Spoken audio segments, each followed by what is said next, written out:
एक बात याद रखना, ये देश बाबा साहब के संविधान से चलेगा, किसी मोदी और अमित शाह के फरमान से नहीं चलेगा।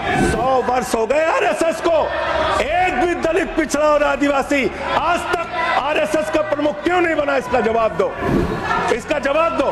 आप नफरत करते हैं दलितों से, पिछड़ों से, आदिवासियों से, यह आपकी मानसिकता है। तुम्हारा गठबंधन ईडी से है, ईडी से तुम्हारा गठबंधन, सीबीआई से तुम्हारा गठबंधन, यहाँ इंडिया गठबंधन है, वहां ईडी गठबंधन है। भारत के प्रधानमंत्री जिन्होंने देश के बड़े बड़े फैशन डिजाइनरों को भी फेल कर दिया, इतना सज के चलते। चुनाव हार रहे हो तुम 3 बार से, तो तुम सोच रहे हो वोटर लिस्ट में गड़बड़ी करा देंगे। यहाँ पे यह चाल नहीं, संविधान पे बोल रहा हूँ, चुनाव ही गड़बड़ कर देंगे, आगे बढ़िए, चुनाव ही गड़बड़ करेंगे तो संविधान कहाँ से बचेगा सर? चुनाव ही निपटाने पे लगे हुए हैं ये लोग। क्या यहाँ पे ट्रंप की सरकार है? क्या ओबामा की सरकार है? यहाँ पे, यहाँ 10 साल से किसकी सरकार है? 10 साल से यहाँ पे महामानव की सरकार है,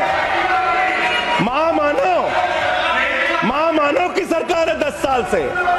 मैं महामानव से पूछना चाहता हूँ, नरेंद्र मोदी जी से पूछना चाहता हूँ, अमित शाह जी से पूछना चाहता हूँ, सीमा की सुरक्षा किसके जिम्मे है?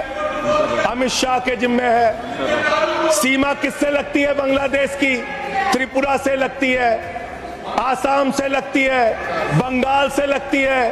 कोई बांग्लादेशी त्रिपुरा से, बंगाल से, आसाम से, झारखंड पार करके, यूपी पार करके, बिहार पार करके दिल्ली कैसे आ गया? आप लोग घास छीन रहे थे क्या? आपकी सरकार घास छीन रही थी क्या? कैसे आ गए भाई यहाँ पे बांग्लादेशी? और 10 साल में 10 बांग्लादेशी घुसपैठिया दिल्ली से भगाया हो तो उसका नाम बता दो, उसका नाम बता दो। 10 साल में 10 बांग्लादेशी घुसपैठिया दिल्ली से भगाया हो तो उसका नाम बताओ ना। राजनीति क्यों करते हो? नरेंद्र मोदी का दोस्त अडानी बांग्लादेश को बिजली सप्लाई करता है, आप विषय पर बिजली सप्लाई करता है। प्रधानमंत्री पर आपने भारत की बिजली चोरी करके, भारत की बिजली चोरी करके बांग्लादेशियों का घर रोशन करते हो। संविधान पर बोलिए, हमें क्या बता रहे हो? ये दोहरी नीति नहीं चलेगी।